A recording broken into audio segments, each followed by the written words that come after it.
Master plan pertama, ya, anggaran yang kita harus siapkan itu sekitar 6,1 triliun. Total cabur sementara ini yang sudah disepakati ada 45 cabur dengan 23 cabur di NTB dan 23 cabur itu ada di NTT. Berdasarkan pengalaman 2 PON di mana saya terlibat secara langsung, makanya kunci kita saat ini adalah persatuan. Kalau nggak itu nggak mungkin kita bisa raih hasil yang optimal pada PON tahun 2018. Sekali lagi mohon dukungan, mohon doa. Ini kerja berat, kerja keras. Mungkin NTB kalau tahu jadi tuan rumah PON lagi, mungkin 100 tahun yang akan datang. Ya, bayangkan per 4 tahun sekali kan? Yang mau itu banyak banget tuh jadi tuan rumah PON. Assalamualaikum Bang Mori. Waalaikumsalam warahmatullahi Bang? wabarakatuh. Bang, iya. Iya, tadi malam saya nonton live-nya Bang Mori. Sepertinya sangat bersemangat di acara apa tadi malam Bang? Penganugerahan. Iya, penghargaan. penghargaannya. Acara, memang itu acara sebenarnya acara tahunan kita dalam rangkaian HUT Nusa Tenggara Barat ya. HUT Nusa Tenggara Barat itu udah tahunan kita biasa. Kita berikan penghargaan kepada tokoh-tokoh olahraga yang kita anggap berjasa dalam pengembangan olahraga di NTB. Iya, saya lihat Bang Mori sangat bersemangat dan sangat men-stressing satu hal di pidatonya Bang Mori itu, yaitu persatuan para insan olahraga dan seluruh pemangku kepentingan. Abang melihat seperti apa krusialnya persatuan itu buat? Terus terang memang kita ini masih ada yang egosentris ya. Iya. Jadi atlet yang merasa hebat sendiri, pelatih yang merasa hebat sendiri, cabur yang merasa hebat sendiri, mungkin juga beberapa orang pengurus KONI merasa hebat sendiri ya, dan sebagainya. Padahal kita ini adalah satu kesatuan ya. Sementara kita akan menghadapi satu event yang paling besar ya, mungkin cuma sekali-sekalinya nanti sebagai tuan rumah PON tahun 2028. Tanpa persatuan betul ya, gimana kita harus tanggalkan ego kita masing-masing, rasanya kita sulit untuk mencapai prestasi yang maksimal pada saat PON di 2028. Saya memberikan contoh terus terang yang di Sumatera Utara. Kemarin waktu di PON Papua mereka itu urutan belasan. Kemarin mereka urutan 4 ya. Terlepas daripada segala kontroversi penilaian juri dan wasit ya yang menguntungkan tuan rumah. Kemudian Aceh yang kemarin juga di urutan 20-an. Kemarin urutan 6 gitu. Nah ini kan contoh bahwa bagaimanapun juga nanti tuntutan masyarakat kita ini harus punya prestasi yang optimal pada saat kita menjadi tuan rumah. Nah tanpa persatuan semua elemen ini bergabung satu itu mustahil bisa kita lakukan. Karena memang menghadapi PON 2028 itu kita akan banyak sekali item-item yang harus kita atur dan kita tidak boleh lupakan bahwa prestasi juga harus kita jaga. Ya, karena tuntutan masyarakat pasti sebagai kita tuan rumah mereka akan mempedomani tuan rumah sebelumnya, di mana tuan rumah sebelumnya selalu prestasinya selalu optimal. Nah itulah yang kita jaga supaya ini bisa maksimal kita harus bersatu. Itu kira-kira poinnya. Iya Bang, ini ke Bang Mori dulu. Saya mengenal Bang Mori kan dulu sebagai politisi. Iya. Liputan waktu masih liputan di 2000 berapa ya? Di DPR lah. Dari 2009, 2010 ya? 2010. Tangan ya? Iya, sekitar itu. Ya memang kalau Bang Mori agak jarang saya lihat bersemangat kayak gitu pidatonya. Justru pas di olahraga saya lihat bisa keluar pidato yang bersemangat kayak gitu. Gimana Bang?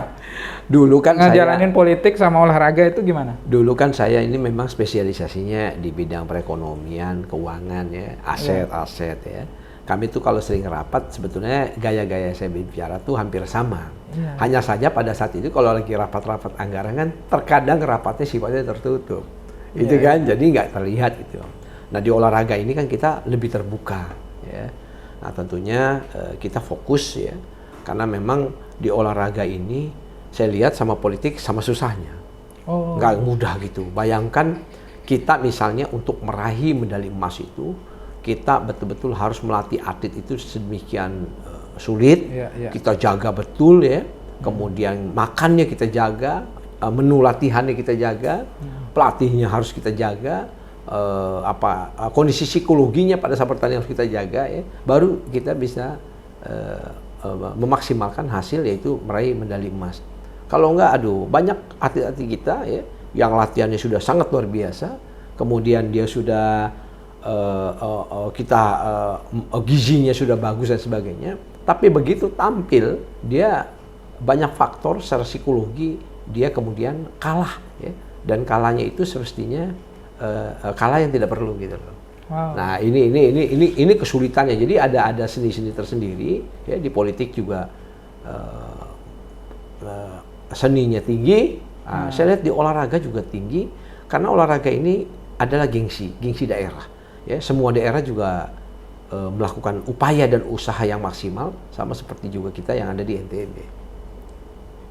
Nah, ini saya melihat dapat info baru yang dari Bang Mori juga tadi. Iya. Bisa dijelaskan, Bang? Ini konsep cabur PON 2028 Nusa Tenggara. Gimana, Bang?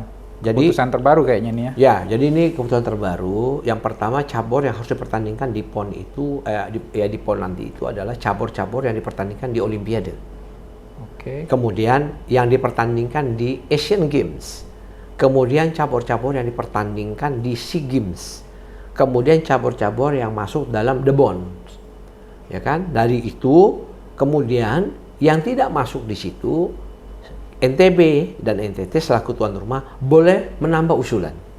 Nah, usulan-usulan NTB itu ya yang sudah disetujui itu bermotor, muay thai, kemudian sama biliar.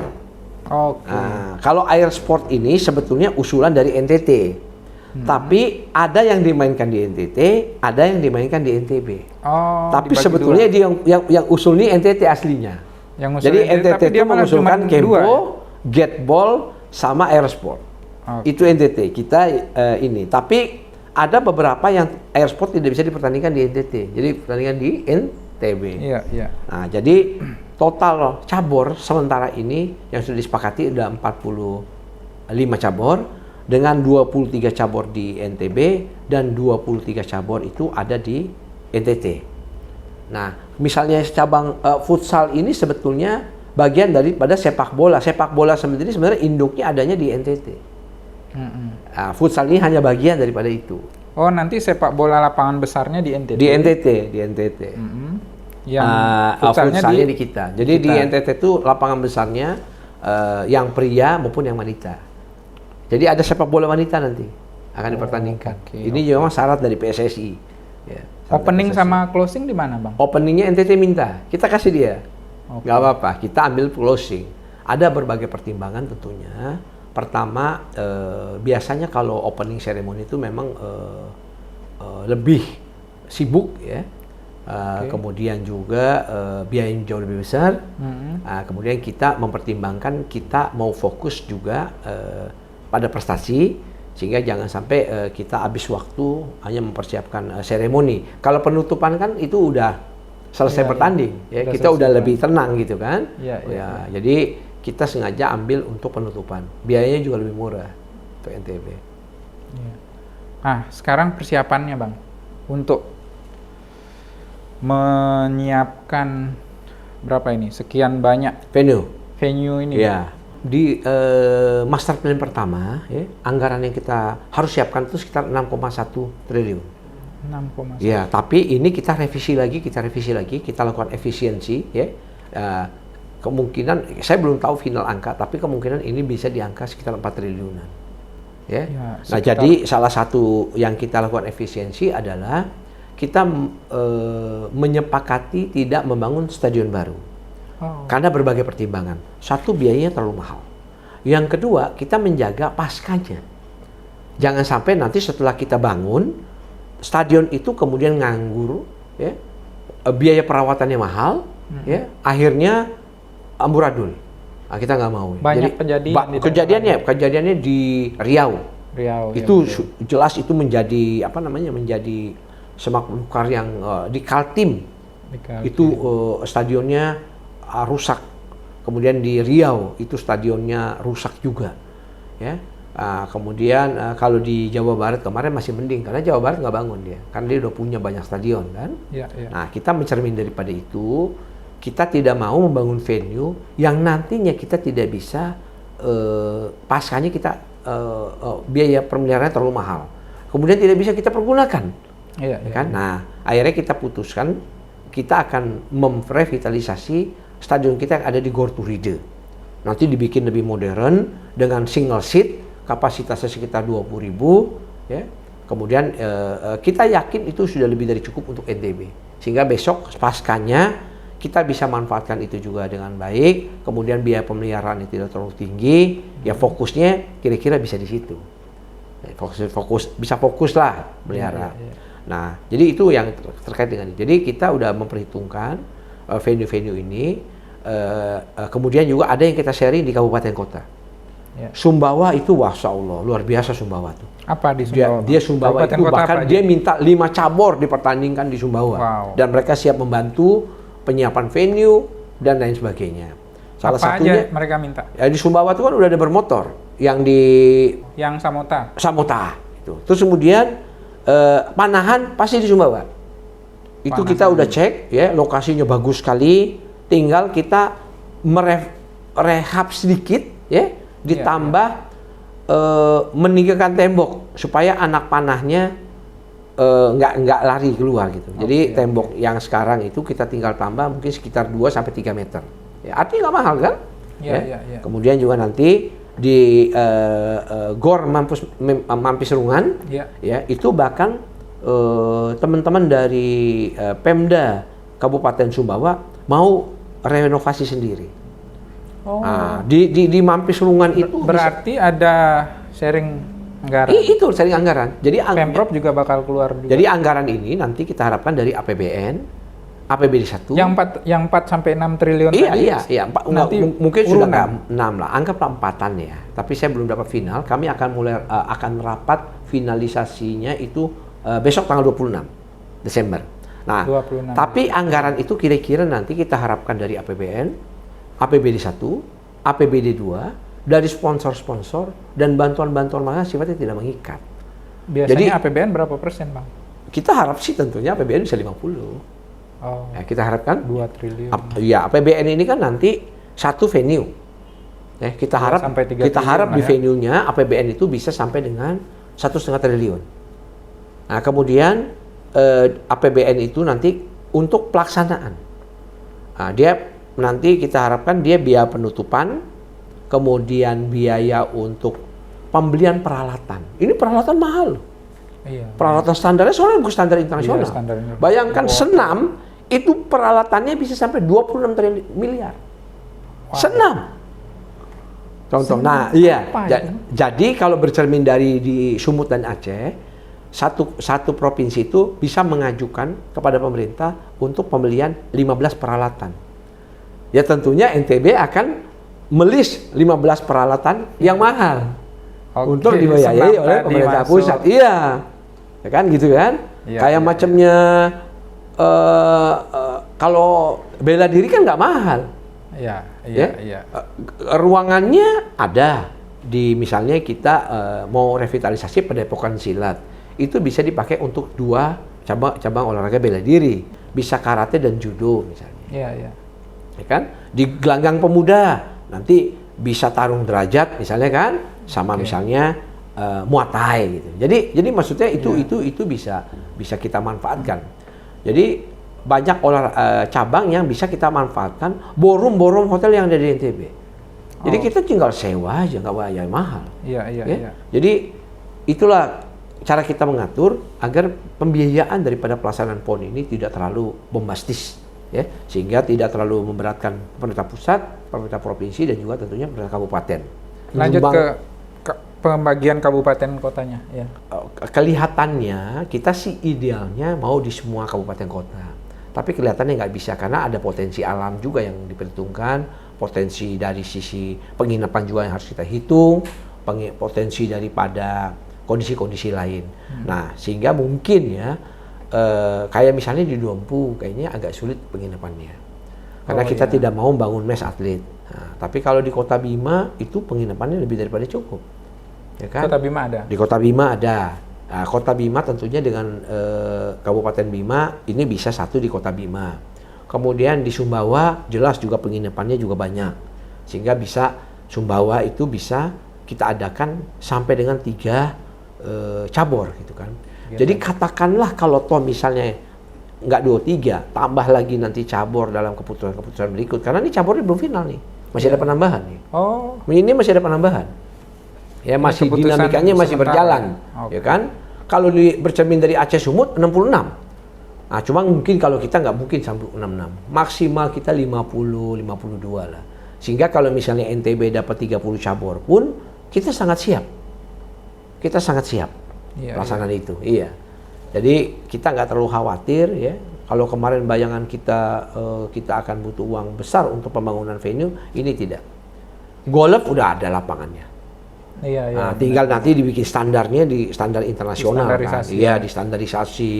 Oh, tapi kan udah ada. Iya, iya. Nah, kita sama sekali nggak ada rasa khawatir terhadap venue ya. Untuk kegiatan pelaksanaannya sendiri, NTB juga sudah biasa melaksanakan pertandingan-pertandingan tingkat internasional bahkan. Iya, benar. Jadi kita juga merasa kita siap ya. Tinggal nanti kita menunggu pemerintah baru terbentuk. Nah, mungkin nanti PB PON-nya udah langsung ada. Jadi gubernur ex officio itu adalah ketua PB PON. Gubernur NTB. Gubernur NTB. Nah, kabupaten kota di Lombok, di Pulau Lombok? Di Pulau Lombok ini kelihatannya hampir semua ya, kecuali masih KLU masih kita cek. Kecuali KLU. Lombok Barat ada, Lombok Timur ada, Lombok Tengah ada, ya. Kota Mataram apalagi. KLU masih kita cek. Kalau tuh ada di KLU, ada kemungkinan voli pasir kita tempatkan di sana. Iya. Bima sama Kota Bima nanti apa? Ah, KSB ada, Bang? KSB kelihatannya nggak ada. Oh, nggak ada ya? Nggak ada kayaknya. Karena itu kendala masalah penginapan dan sebagainya. Ya. Bima, Kota Bima apa kira-kira caburnya nanti?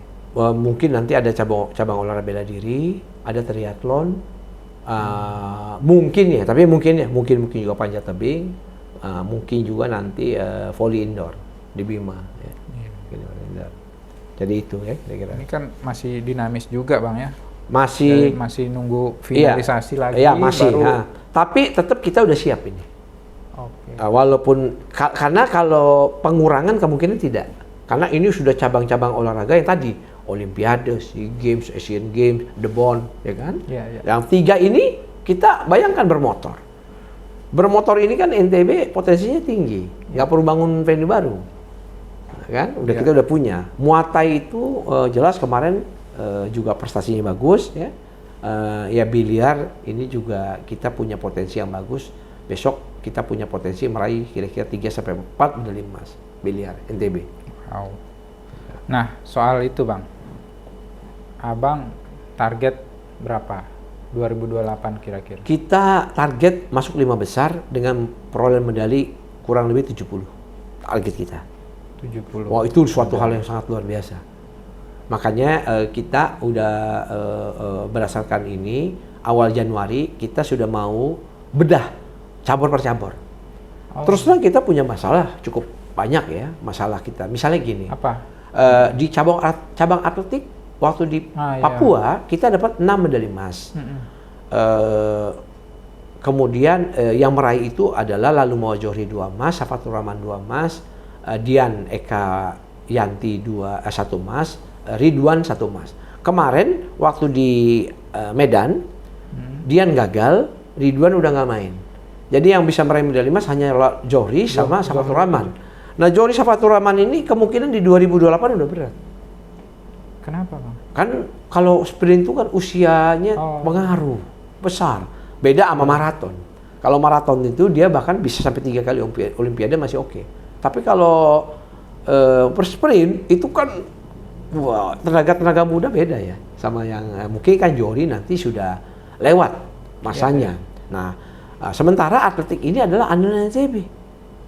Nah, gimana caranya kita menutupi bisa kembali ke meraih 6 medali emas. Nah, ini kita harus atur dengan waktu yang tinggal 3,5 tahun. Ini nggak mudah menciptakan atlet calon peraih medali emas. Nggak gampang. Iya. Nggak gampang. Satu. Yang kedua tinju misalnya. Tinju waktu di Papua yang dapat medali emas namanya Uswatun Hasana dan Endang. Iya. Kemarin yang final dia juga berdua. Iya. Tapi yang dapat emas cuma Endang, cuma Haswatun. Endang nggak dapat, perak dia. Iya. Sama-sama final. Nah, Tapi kan apakah mereka masih bisa berperan pada PON 2028? Sementara andalan NTB hanya mereka ini. Nah, ini kan PR, ya. Kemudian kemarin PR lagi ya terus terang ya di Panjat Tebing. Panjat Tebing luar biasa waktu di PON Papua, bisa meraih 2 medali emas dan 1 medali perak. Kemarin gagal. Nggak satu pun medali. Nah, PR juga. Ya. Nah, cabur-cabur. Nah, inilah walaupun ada beberapa cabur yang fantastis. Kempo dari 2 emas menjadi 4, juara umum se-Indonesia. Muay Thai nggak dapat emas kemarin. Sports Den ada dapat emas, menembak dapat emas itu. Nah, tapi ada cabang-cabang olahraga kita ini yang atlet-atletnya sudah harus regenerasi. Ini masalah agak serius itu. Makanya kita nggak mau main-main ini menyiapkan PON di tahun 2028 nanti. Berarti satu kata, regenerasi. Regenerasi. Regenerasi atlet. Iya. Nah, itulah salah satu juga kemarin persatuan itu. Karena kadang-kadang ego-ego sentral, ego-ego sentris ya, pribadi itu masih ada, sehingga proses-proses apapun, ya regenerasi, proses pemilihan atlet, ya kadang-kadang dilandasi pada asas-asas saling mengunci itu. Ya, itulah makanya kemarin berdasarkan pengalaman 2 PON di mana saya terlibat secara langsung, makanya kunci kita saat ini adalah persatuan. Kalau nggak itu nggak mungkin kita bisa raih hasil yang optimal pada PON tahun 2028 nanti. Berarti saya juga menangkap dari penjelasan Bang Mori, politiknya di ada juga. Tata kelola olahraganya juga harus dikuasai dengan baik ya, seni mengatur kebijakan, mengelola cabur gitu. Kadang-kadang kan dislike ada dislike dislike ya, sehingga atlet yang disodorkan bukan atlet yang terbaik misalnya. Ada juga. Nah, besok itu kita mau benahi. Nggak bisa lagi seperti itu. Kenapa Bang bisa kayak gitu? Ya memang mungkin juga ada kebiasaan ya, faktor kebiasaan yang sudah terbiasa mungkin ya. Kemudian juga ada faktor-faktor di mana kadang-kadang mohon maaf ya teman-teman, dicabur selaku penentu siapa atlet yang akan yang ikut boleh dipertandingkan, boleh ikut bertanding, itu kadang-kadang juga perlu lebih transparan dan terbuka. Ya. Kadang-kadang dia agak tertutup. Nah, itulah makanya sekali lagi kita pentingkan menanggalkan ego kita masing-masing. Kita benar-benar bersatu. Kalau nggak bisa kita. Itu. Terus di luar itu Bang, untuk soal anggaran tadi, kalau bagaimana cara kita menyiasati anggaran yang menjadi beban Pemprov nanti kira-kira? Pertama, karena kan sepertinya juga bakal cukup besar ya Bang? Cukup besar.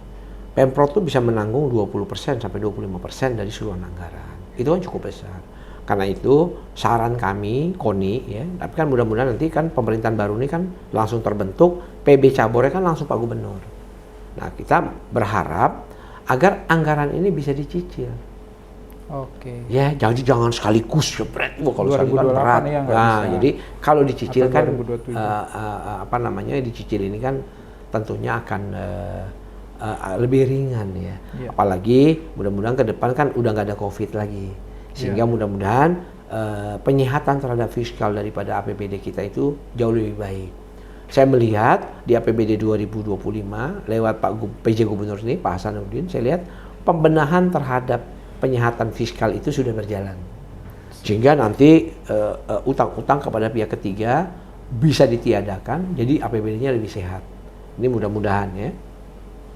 Bang, tadi saya pengen detail ke revitalisasi Turide. Bisa nggak Abang berikan gambaran visual? Apa saja, bagaimana perubahan Turide dalam perencanaan sekarang ini ya, itu sudah ada, kita dapat visualnya. Jadi Gor Turide itu akan kita bangun menjadi, sekarang kan seatnya gabung, itu agak single seat dengan kapasitas sekitar 20.000. Itu dengan standar-standar keselamatan.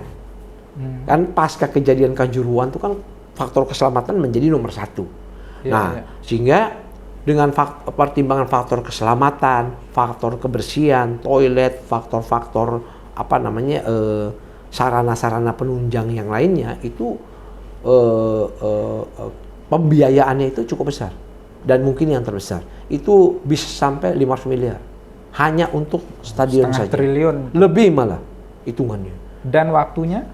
Waktunya kalau revitalisasi setahunan lah. Setahunan Lah. Iya kan di situ ada rumput lapangan bola. Rumput lapangan bola sama apa namanya sesuai dengan standar internasional. Sekarang itu aja bisa sampai 15 miliar. Lapangan bolanya. Meskipun kita nggak pakai ya. Nanti dipakai buat nggak pakai. cuman buat opening closing itu Closing tadi ya? aja. Closing ceremony. Kemudian track atletik. Oh iya. Itu track Oh, atletik itu bisa 10 sampai 12 miliar. Karpetnya itu ya. Karpetnya. Karpet Mahal itu. mahal itu. Mahal banget. Standar internasional kan. Iya. Nah, jadi memang alat-alatnya mahal. Belum bayangkan Itu termasuk peralatan itu tadi ya? belum. Oh, bukan. Belum. Itu baru lapangan yang fisik. Scoring board, catatan waktu. Waduh, itu canggihnya minta ampun. Lampu. Catatan waktu, canggihnya minta ampun. Lampu. Mahal-mahal semua itu sekarang tuh. Tapi memang mereka mahal, tapi ramah energi. Jadi mereka irit listrik. Sehingga nanti Tapi kalau mahal. Iya, gitu loh kan. sehingga nanti tidak jadi beban di Nggak jadi kemudian beban. hari. Sekarang ini Beban kalau kita mau pemeliharaan. pakai di Gor to Ride sekarang ini Satu kali ya, pertandingan. satu kali aja itu minimal untuk pembiayaan solar karena dia nggak bisa pakai listrik PLN tuh. Ada solarnya. Belum nyewanya. Solarnya aja itu bisa diperkirakan habis 5 juta. Saking besarnya padahal lampunya biasa aja. Yang sekarang ini Nanti itu akan lebih besar lagi pasti lebih daya besar. Daya sorotnya itu. pasti dong.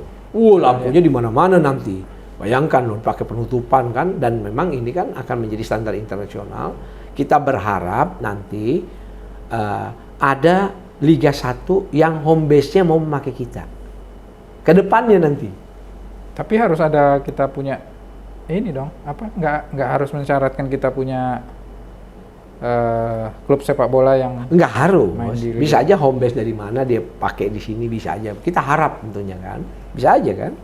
Nah, tapi ya ini kan tentunya harapan kita dalam rangka optimalisasi penggunaan stadion kita pasca ya PON nanti gitu. Tapi kita memastikan bahwa standarnya itu standar internasional dan biayanya pasti mahal. Ya, bangku toiletnya, kemudian itu benar-benar perhitungannya sekarang agak berbeda ya, jadi nggak bisa asal-asal. Tuh. Jadi kayak gor basket ya, kita udah dapat visual tuh. Sesuai standar internasional itu habisnya bisa sampai 200 miliar. Yang kan itu. Jadi memang besar.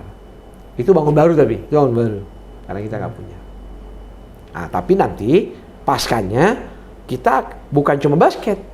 Rancangannya, desainnya itu bisa nanti pakai futsal internasional, bisa pakai volley indoor internasional, hoki internasional, bulu tangkis, tenis indoor, bisa semua nanti. jadi yang sekarang itu Iya, kita akan bangun ya dengan catatan itu nanti multifungsi.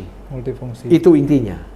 Lebih efisien, lebih fleksibel, Bisa, walaupun judulnya itu basket pertandingannya pada saat PON nanti. Tapi sesungguhnya itu multifungsi. Jadi desainnya begitu. Beda layer-layer apanya? Ya. Beda nanti. Tapi banyak sekarang rata-rata begitu desainnya. Desain gor-gor itu rata-rata begitu, multifungsi. Ya kan? Basket bisa, volley bisa, kemudian bulu tangkis lapangan bisa. Jadi desainnya harus begitu nanti. Nah, itulah memang yang membuat menjadi lebih mahal. Karena multinya. Iya. Sekali lagi pascanya lebih murah pembiayaannya, lebih berguna fungsinya. Betul. Nah, itu kita menghitung ke situ bermanfaat. untuk menghindari jangan sampai ini menjadi barang sia-sia pasca pelaksanaan PON. Ini kan Bang Mori di DPR. Kira-kira korelasi ada nggak kontribusi atau kemudahan yang Bang Mori rasakan sebagai seorang anggota DPR yang sekaligus menjabat Ketua Umum KONI NTB dan mempersiapkan PON 2028 nanti sebagai tuan rumah? Jadi kemudahan apa yang abang iya. rasakan? Jadi memang alhamdulillah saya sendiri sebagai anggota DPR RI kan sekarang ada di Komisi 5. Komisi 5 ini justru proses-proses pembangunan GOR, revitalisasi, proses pembangunan gelanggang, Infrastruktur. proses infrastruktur olahraga ini semuanya adanya di Komisi 5. Semuanya ada di PU yang merupakan mitra dari Komisi 5. Iya. Jadi bukan ada di Komisi 10. Bukan proses pembangunan itu bukan ada di Menpora, tapi adanya di Kementerian PU. Iya. Nah, itulah kenapa saya masuk di Komisi 5 dalam rangka mempermudah, melakukan pengawalan terhadap proses-proses pembangunan, revitalisasi, rehab dari venue-venue yang ada baik di NTB maupun di NTT. Jadi saya bukan cuma tanggung jawab NTB nih, tapi NTT juga. Gitu. Karena tidak ada anggota Komisi 5 dari Nusa Tenggara Timur. Karena itu akan ada ditampuk saya selaku anggota yang awal ya, selaku anggota Komisi 5. Dan alhamdulillah juga ada salah satu putra terbaik NTB yang menjadi pimpinan Komisi 10. Di mana mitranya adalah Menpora. Itu lalu Ari dari Lalu PKB. Ari, Jadi iya. Pak Mas Bang Ari ini dia juga mengawal.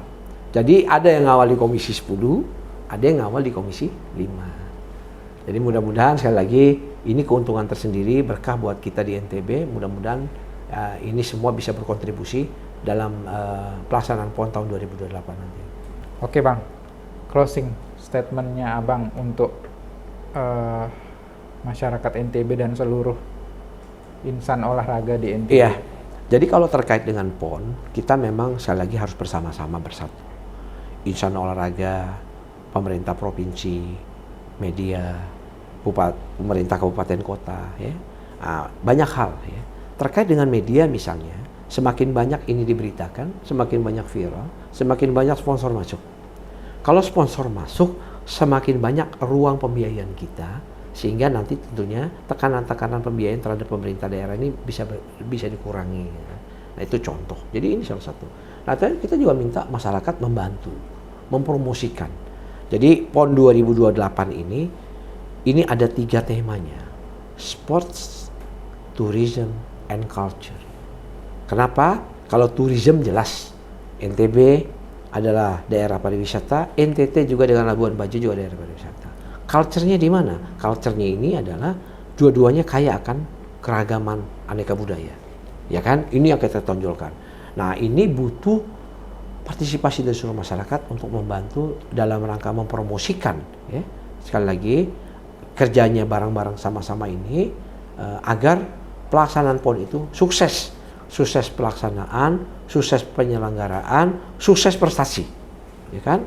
Kemudian juga sukses administrasi, dan yang terakhir kita memastikan bahwa semua venue-venue yang kita bangun tidak sia-sia, bisa dimanfaatkan oleh seluruh masyarakat NTB untuk kegiatan-kegiatan lainnya setelah PON. Jadi itu, sekali lagi mohon dukungan, mohon doa. Ini kerja berat, kerja keras. Mungkin NTB kalau tahu jadi tuan rumah PON lagi, mungkin 100 tahun yang akan datang.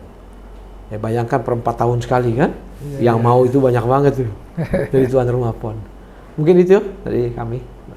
Demikian wawancara saya dengan Bang Haji Mori Hanafi, Ketua Umum KONI NTB, sekaligus anggota DPR RI dari Komisi 5 ya, bidang infrastruktur. Terima kasih Bang Mori atas waktunya. Iya, Assalamualaikum warahmatullahi wabarakatuh. Waalaikumsalam warahmatullahi wabarakatuh.